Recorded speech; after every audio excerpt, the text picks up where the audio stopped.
सबसे पहले तो 2, 3, 4 जोरदार जयकारे आपको करने हैं। आप लोग सब बैठो, एक बार नीचे बैठो, सब लोग विराज जाओ।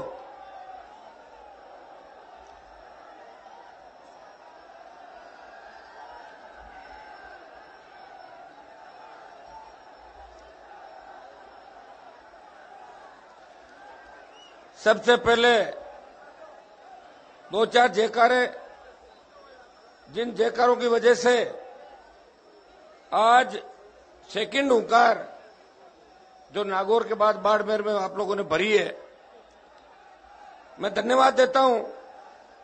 उत्तर प्रदेश, हरियाणा और बाड़मेर, जैसलमेर, जालोर, नागौर, सीकर, झुंझुनू, चूरू, हनुमानगढ़, गंगानगर, अजमेर, भीलवाड़ा सहित पूरे राजस्थान के जवान किसानों का और अलग अलग संगठनों का, छात्र संगठनों का और जनप्रतिनिधियों का, जिन्होंने पार्टियों की परवाह किए बिना इस हुंकार रैली 2 को सफल बनाने के लिए लाखों की तादाद के अंदर इस राजस्थान के अंतिम छोर पाकिस्तान का जन बॉर्डर लगता है, वहां पे आप पहुंचे और मुझे आपका जो आज अंदाज है, ये मैदान नागौर के मैदान से 3-4 गुना बड़ा है और आपने तो इस मैदान को भर दिया जो 150-200 बीघा के अंदर मैदान है।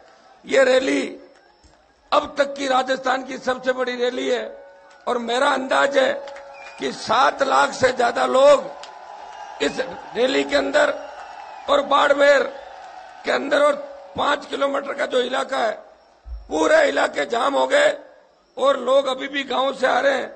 अभी जोधपुर बाड़मेर रोड जाम है, जालोर की रोड जाम है, जैसलमेर रोड जाम है। आज नागौर से जो हमने हुंकार भरी थी 1 साल पहले 7 दिसंबर 16 को, और उसी समय मन से घोषणा करी थी कि बाड़मेर में सेकंड हुंकार भरेंगे। नागौर में हमने रजिस्ट्रेशन कराया था, हुंकार का लाइसेंस लिया था।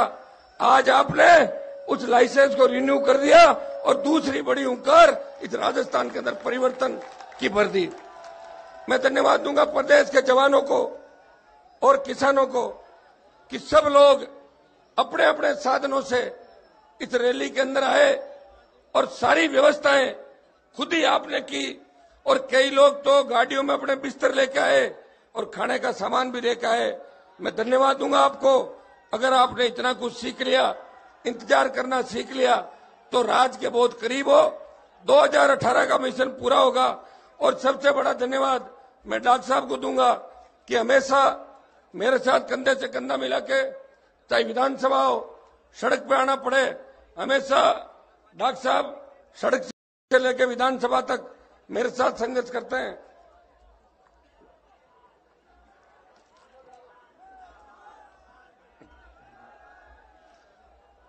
तो 3-4 जोरदार जयकार आप बोलिए। जय बोले वीर तेजाजी महाराज की, जय बोले राम साहब पीर की, जय बोले गुरु जम्बेश्वर भगवान की, जय बोले जसनाथ जी महाराज की, जय बोलिए सैयद पीर साहब की, 36 करोड़ देवी देवताओं की। अब कोई पीछे तो नहीं बचा ना? ठीक। खेमा बाबा की 17 तारीख को रामदेवरा के दर्शन करके जैसलमेर जिले से शुरुआत की थी। मैं धन्यवाद देता हूं बाड़मेर के जवानों किसानों को कि सुबह 3:15 और 4-4 बजे भी आपने मुझे जन समर्थन देने के लिए माताएं, बहनें, जवान, किसान और पार्टियों के पदाधिकारी, कोई बीजेपी का मंडल अध्यक्ष था, कोई बीजेपी का पंचायत समिति का मेंबर था, कोई कांग्रेस का ब्लॉक अध्यक्ष था, लेकिन उन्होंने एक ही बात की है कि अब हमें राजस्थान के अंदर राज लाना है। हमारे नेता जो सत्ता के अंदर जाने के बाद कमजोर हो गए, विपक्ष में बैठने के बाद वो विपक्ष की भूमिका नहीं निभा रहे, इसलिए हमें हुंकार की आवश्यकता है। और हुंकार प्रदेश के किसान को इसलिए भरनी पड़ी कि 70 साल की व्यवस्था के अंदर एक बार कांग्रेस और एक बार भारतीय जनता पार्टी, इसके नाम से आपने राजस्थान को वोट दिए। ये राजस्थान वो राजस्थान हुआ करता था जहां लोग बैठ के कहा करते थे कि देश का सबसे शांत प्रदेश है वो राजस्थान है, लेकिन वसुंधरा और गहलोत ने सुराज की जगह या कुराज स्थापित कर दिया। और जो राजस्थान अपराध के अंदर 17वें पायदान पे था, वो राजस्थान अपराध के अंदर 1 नंबर पे आ गया इस देश के अंदर। इससे बड़ा दुर्भाग्य हो नहीं सकता। हमने हुंकार के अंदर एक बात कही थी कि सबसे पहले प्रदेश के किसान का संपूर्ण कर्जा जो लगभग 80-82 हजार करोड़ रुपए दिल्ली की सरकार ने जिस तरह 17 साल के अंदर धन्ना सेठों का 3 लाख से ज्यादा करोड़ का कर्जा माफ किया था, हमारी मांग है राजस्थान की सामंती मुख्यमंत्री वसुंधरा से कि प्रदेश के 82 हजार किसानों का कर्जा माफ करे, नहीं तो धीरे धीरे किसान हुंकार भरते भरते और राजधानी पे कब्जा कर लेंगे। थर्ड हुंकार बीकानेर में होगी, चौथी सीकर के अंदर होगी और जयपुर जब तक पहुंचेंगे, मुझे लग रहा है जिस तरह गहलोत का बल्ब फ्यूज हुआ, वसुंधरा का बल्ब भी फ्यूज हो जाएगा जयपुर पहुंचते पर। दूसरी हमने मांग करी कि प्रदेश को मुफ्त बिजली मिले।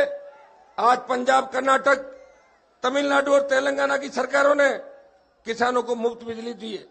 आज बिजली उत्पादन के अंदर विंड एनर्जी और सोलर एनर्जी के बाद राजस्थान बिजली उत्पादन में आत्मनिर्भर हो गया। और वो दिन दूर नहीं जब हमारा प्रदेश इस देश के अंदर सबसे ज्यादा बिजली का उत्पादन करेगा। हम सरकार से मांग करते हैं कि किसानों को मुफ्त बिजली दे और साथ ही साथ घरेलू जितने भी उपभोक्ता है उन घरेलू उपभोक्ताओं को भी आधी दर पर राजस्थान की सरकार बिजली दे, जिस तरह दिल्ली की सरकार ने आधी बिजली की दरें माफ कर रखी है। एक हमारी मांग रहेगी कि 15 लाख लोगों को रोजगार की बात भारतीय जनता पार्टी की सरकार ने करी थी। डॉक्टर साहब और हम विधानसभा के अंदर थे, हमने पूछा कि 15 लाख जवानों को रोजगार की बात आपने करी है, तो 4 साल के अंदर 12 लाख लोगों को रोजगार मिलना चाहिए। तो सरकार का एक मंत्री कह रहा था हमने तो 15 लाख लोगों को रोजगार दे दिया। तो मैंने कहा कहां पे? मध्य प्रदेश, गुजरात में दे दिया क्या? बोले वहां नहीं दिया, हमने नरेगा के अंदर 15 लाख लोगों को लगा दिया। तो मेरे भाइयों, ये तो नरेगा के रोजगार को सरकारी नौकरी बता रहे हैं। यहां तो हालात ऐसे हैं, 8 PM नो CM, सूर्य अस्त वसुंधरा मस्त राजस्थान के अंदर। ये वो इलाका है। अभी मैं बाढ़ग्रस्त इलाकों के अंदर गया था, सांचौर में, जालोर के अंदर, गुड़ा मलानी क्षेत्र के अंदर। तो लोग मुझे कह रहे थे कि साहब बाढ़ का मुआवजा सरकार ने दिया ही नहीं। हमने कहा मुआवजे के मापदंड ऐसे बनाए हुए हैं। डॉक्टर साहब तो आपदा मंत्री रहे हुए हैं और डॉक्टर साहब ने उन नियमों में बदलाव की कोशिश भी की थी, लेकिन राजस्थान की और दिल्ली की सरकारों ने नियम नहीं बदले। जब राम रूठ जाता है तो किसान राज की तरफ देखता है, और राज के अंदर जब वसुंधरा और गहलोत जैसे लोग होते हैं तो किसान को खून के आंसू पीने पड़ते हैं। सांचौर के अंदर लोगों ने कहा कि साहब हमारे घर में गए, एक हमारे विश्नोई भाई का 50 लाख रुपए लगा के जो बंगला बनाया था, उसमें खूब सारा पैसा या नकदी जो भी थी पूरा बाढ़ के अंदर बह गया। सरकार ने उनकी सुध नहीं ली। और मुझे लोगों ने कहा, मैंने कहा फिर तो वसुंधरा यहाँ आई होगी। लोगों ने कहा वसुंधरा आई तो थी, लेकिन हवा के अंदर ही आके चली गई, जमीन पर नहीं उतरी वसुंधरा। तो मैंने कहा 2 कारण हो सकते हैं, एक तो जमीन पे उतरने से महारानी के पग मेले हो सकते हैं, और दूसरा उसको तैरना नहीं आता हो तो कहीं ऐसा लगे बाढ़ में आऊं डूब जाऊं मैं। 2 कारण हो सकते हैं मेरे भाइयों। और तीसरा, एक व्यक्ति जो वसुंधरा के साथ हेलीकॉप्टर में बैठा था, वो कह रहा था कि वसुंधरा काजू खा रही थी और नीचे पानी देख के कह रही थी आहा क्या पिकनिक स्पॉट है, कितना मजा आ रहा बताओ आप। तो ये तो राजस्थान के अंदर अभी रिसर्जेंट राजस्थान कराया, 500 करोड़ रुपए रिसर्जेंट राजस्थान के अंदर खर्च कर दिए, और 1 रुपए का भी निवेश इस राजस्थान के अंदर नहीं हुआ। अगर राजस्थान को रिसर्जेंट करना चाहती है भारतीय जनता पार्टी की सरकार, तो सबसे पहले इस किसान को रिसर्जेंट करे। और किसान जब रिसर्जेंट होगा, जब किसान का पूरा कर्जा माफ होगा, किसान की बिजली माफ होगी, किसान के बेटे जो बेरोजगार से तंग आके हाथ में हथियार लेके वो अपराधी बन रहे हैं या फांसी के फंदे को चूम रहे हैं। हमें राजस्थान के अंदर इन किसान के बेटों को बचाना है। गैंगवार की जो घटनाएं प्रदेश के अंदर बढ़ी, आज कानून का राज राजस्थान के अंदर नहीं है, पुलिस का इकबाल खत्म हो गया। थानेदार थानों के अंदर जाके छुप जाते हैं और 3-3 संतरी थानों में पहरा देते हैं। मेरे नागौर के अंदर एक थाने के सामने मैंने गाड़ी रोकी तो 3 व्यक्ति भाग के आए, एक संतरी था और 2 राइफलधारी कांस्टेबल। तो मैंने कहा तुम 3 जने क्यों खड़े हो? बोले थानेदार जी ने कहा है कि अपने जनता की चिंता छोड़ो, थाने का ध्यान रखना, कोई अंदर घुस के रात को हथियार नहीं ले जाए अपना। तो ये तो खुद की सुरक्षा कर रहे हैं और या फिर वसुंधरा की सुरक्षा करते हैं। वसुंधरा जहां भी जाती है हजारों की तादाद के अंदर पुलिस बल तैनात कर दिया जाता है और या फिर मोदी आता है तो मोदी के सामने नंबर बनाने के लिए हाईटेक रैलियों का आयोजन कर रहे हैं। इस रिफाइनरी जिसका शिलान्यास 2013 के अंदर सोनिया गांधी ने किया था और बाद में जैसे ही बीजेपी की सरकार बनी वो सोनिया गांधी वाला शिलान्यास पट्टिका थी, जो पत्थर था वो कोई चुरा के ले गया। आज तक वो पत्थर ही नहीं मिला, जो चोरी हो गया। थाने में उसकी एफआईआर थी। और जिस चीज का एक बार उद्घाटन हो जाता है उसी चीज का दोबारा उद्घाटन नहीं होता। दोबारा उद्घाटन करने के लिए प्रधानमंत्री 16 तारीख को यहाँ आ रहे हैं और 16 तारीख को जो प्रधानमंत्री आ रहे हैं वो रैली के ऊपर 100 करोड़ रुपए खर्च करेंगे। गांव गांव बस भेजेंगे, पनीर पकोड़े भेजेंगे सर्दी के अंदर और मिनरल वाटर की बोतल भी भेजेंगे। कहेंगे आप रैली के अंदर आओ। क्योंकि नरेंद्र मोदी का जो क्रेज इस देश के युवाओं में था वो अब की बार फेल हो गया और गुजरात के अंदर मोदी गली गली घूम रहा था जैसे कोई सरपंच का चुनाव लड़ रहा हो और तब जाके इज्जत बची है। और दूसरा जो कांग्रेस वाले राजी हो रहे हैं कि गुजरात के अंदर हमने बहुत सीटें हासिल कर ली, लेकिन कांग्रेस ने भी कोई गुजरात के अंदर करिश्मा नहीं किया था।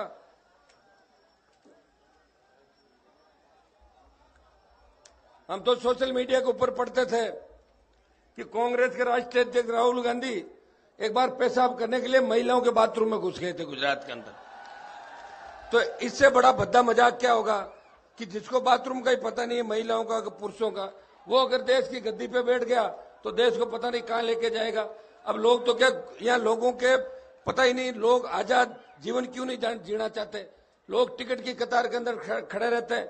52 से लेके आज तक हमारे नेता, डॉक्टर साहब के इलाके में जाता हूं तो डॉक्टर साहब यही कहते हैं कि आपके नेताओं ने हमेशा राजस्थान के अंदर किसान नेताओं की अगुवाई की थी, लेकिन न तो खुद मुख्यमंत्री बने और न किसी दूसरे को बनने दिया।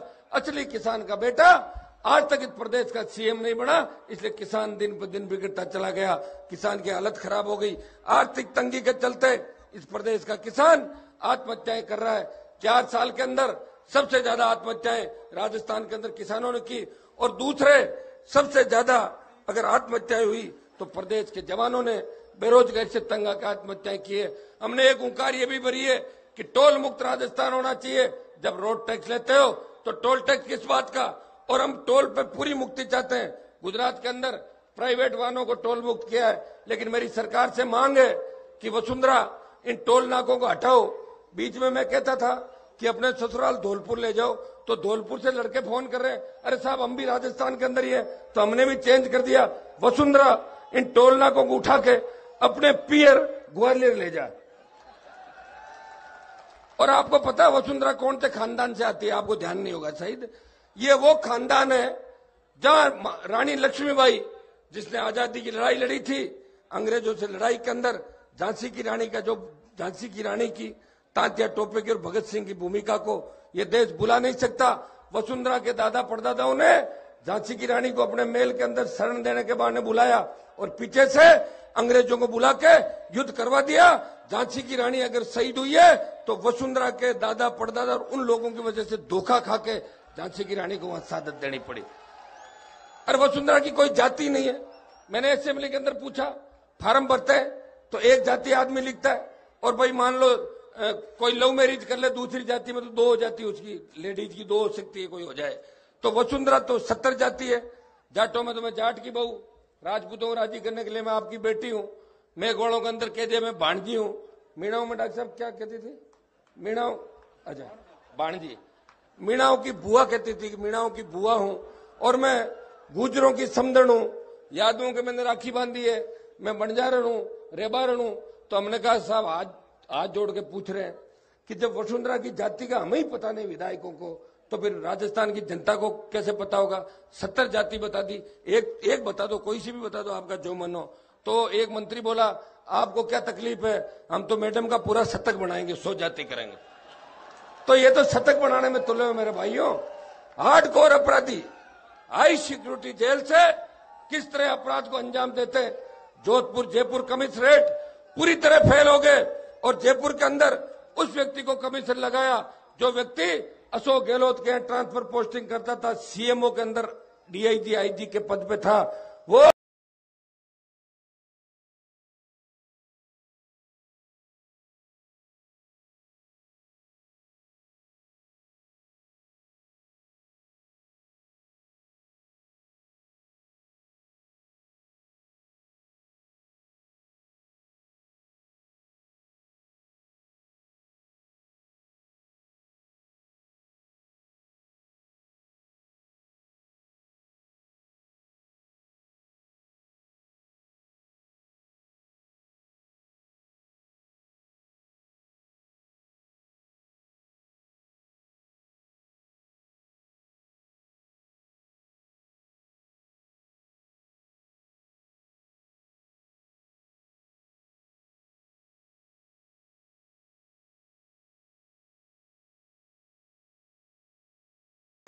वसुंधरा के यहाँ पूरा आयोग बना के जांच कराने की आवश्यकता नहीं है।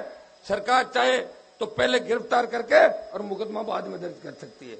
तो इनको वसुंधरा जी को इस बार लग रहा होगा कि मैं वापिस तो आनी नहीं, तो इस बार तो हद कर दी वसुंधरा जी ने। जो बजरी किसान के खेत के अंदर निकलती है उससे सस्ता कुछ नहीं होता। बजरी और रेत और पत्थर, जो किसान पत्थर निकाल के बजरी निकाल के अपना घर बनाता है, पत्थर से घर बनाता है, और रोजगार के अभाव के अंदर किसान 500-700 हजार रुपए खनन करके अपने खातेदारी के खेत से लेता है। उसमें भी देखो वसुंधरा जी पूरे राजस्थान का सबसे बड़ा जो घोटाला है बजरी का घोटाला, पूरे राजस्थान की बजरी वसुंधरा खा गई और 2 इसके मंत्री शामिल है। इसकी अगर उच्च स्तरीय जांच हो तो पूरा सीएमओ संदेह के घेरे के अंदर है। दूसरा खान घोटाला हुआ, वसुंधरा जी का खास व्यक्ति अशोक सिंघवी उस खान घोटाले का मुख्य किरदार था। जब वो जेल के अंदर था तो अशोक सिंघवी ने मैसेज किया, मैडम या तो मुझे छुड़ा दो और या मुझे कहना पड़ेगा कि आपका भी इन्वॉल्वमेंट है। तो उसकी जमानत भी करवा दी और उसको बाल करके और राजस्थान को लूटने के लिए अच्छी जगह भी लगा दिया। तो ये तो वही गहलोत के राज के अंदर जो तन्मय कुमार नरेगा देखता था वह सीएमओ देख रहा है। श्रीमद पांडे जो गहलोत का सलाहकार था आज बिजली कंपनियां देख रहा है, वसुंधरा का सलाहकार है। वही चेहरे जो कांग्रेस के राज के अंदर किसानों का शोषण करते थे और ये वही चेहरे जो भारतीय जनता पार्टी के राज के अंदर किसानों का शोषण करते हैं। तन्मय कुमार की तो इतनी दादागिरी है कि एमएलए को गेट आउट कर देता है और विधायक तन्मय कुमार को छोड़ो, वसुंधरा का चपरासी है धीरेन्द्र कमठान जो खासा कोटी की कालीन चुरा के भाग गया था 3 से 8 के अंदर, और उसमें हाई कोर्ट के आदेश से एफआईआर लॉन्च हुई और हमने खूब मांग की, डॉक्टर साहब ने मांग की विधानसभा के अंदर कि भाई कालीन वापस आना चाहिए। वो खासा कोटी का कालीन था। तो अशोक गहलोत बीच में तो कहते रहे कि कालीन वापस लाएंगे, फिर बाद में क्या समझौता हुआ, उस कालीन वाले मामले के अंदर भी गहलोत सरकार ने एफआईआर लगा दी और पूरा सिस्टम खराब कर दिया। ये सीएमओ के अंदर जो भ्रष्टाचार है, इतना बड़े स्तर पे भ्रष्टाचार सीएम ऑफिस के अंदर पहली बार हुआ। एनआरएचएम का घोटाला हुआ, आरपीएससी का चेयरमैन संदेह के घेरे के अंदर आ गया, और जहां लोग सबसे ज्यादा इस देश के अंदर विश्वास करते थे तो आरपीएससी अजमेर पे लोगों का भरोसा था। आरपीएससी के अंदर ऐसे ऐसे चेयरमैन बने जो अपनी भांजी भतीजी भाई भतीजे का सिलेक्शन कराने के लिए या रिश्ता कराने का काम करते थे। तू मेरी भतीजी से रिश्ता कर ले, तुझे एसडीएम बना दूंगा, तू मेरी भांजी से कर ले, तुझे डीवाईएसपी बना दूंगा। तो मैंने मांग की थी कि सिर्फ हबीब खान गोरान की गिरफ्तारी से कुछ नहीं होगा। पिछले 15 साल के अंदर आरपीएससी के जितने भी चेयरमैन ने 2nd डिवीजन 3rd डिवीजन जो बीए के अंदर या पीजी के अंदर थे, उनको जिस तरह आरएस आरपीएस और आरजेएस टॉप कराई है, उनकी सबकी जांच होनी चाहिए। पिछले 15 साल की जांच होनी चाहिए। जो फर्जी तरीके से अगर आरएस बनेगा और आरपीएस बनेगा तो पर फर्जी तरीके से जनता को लूटेगा। जो शुरुआत ही उसकी ऐसी होगी तो आपका भला नहीं कर सकता। आज प्रदेश के अंदर हालात बद से बदतर हो गए। यहाँ नारे लगते हैं 8 PM वाले आपने सुने, और दूसरा विधायक सीएम से मिल नहीं पाते। एक कुर्सी सीएम ने लगा रखी है और बाकी जो भी विधायक जाएगा एमपी जाएगा वो खड़ा रहेगा। जब तक वो नहीं कहेगी। यहाँ तो राजतंत्र से भी बुरे हालात इस राजस्थान के अंदर हो गए। हमें सत्ता पे कब्जा करना होगा, 70 साल की इस व्यवस्था को बदलना होगा। बाड़मेर के अंदर मैं धन्यवाद दूंगा बाड़मेर के जवान किसानों का कि कांग्रेस और बीजेपी के नेताओं के मना करने के बावजूद भी आपने 20